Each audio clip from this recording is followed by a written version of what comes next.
ప్రియమైన దేవుని పిల్లలారా, దేవుడు మనకి చేసిన వాగ్దానం నిత్య జీవమును అనుగ్రహిస్తానన్నదే ఆయన తానే మనకు చేసిన వాగ్దానం. మాట ఇచ్చిన వాడు మాట తప్పడు, మడమ తిప్పడు. మిమ్మును మోసపరచు వారిని బట్టి ఈ సంగతులు మీకు రాస్తున్నానంట. మోసపోకండి. లోక సంబంధమైన ఆశలు చూపిస్తున్నారు చాలా మంది. మోసపోకండి. దేవుడు మనకి చెప్పిన వాగ్దానం, మనకి చేసిన వాగ్దానం అబ్రహాముకు చేసి మాట తప్పలేదండి.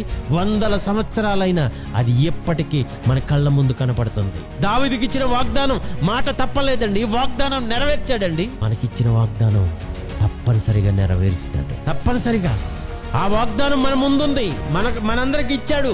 ఎవరైతే క్రీస్తు నమ్మారో, క్రీస్తు కొరకు బ్రతుకుతున్నారో, క్రీస్తు బ్రతకమన్నట్టు ఈ భూమి మీద బ్రతుకుతున్నారో, వాక్యానుసారమైన జీవితం ఎవరు జీవిస్తారో వాళ్ళకి ఇదిగో నిత్య జీవాన్ని ఇస్తానని తానే మనకు చేసిన వాగ్దానం.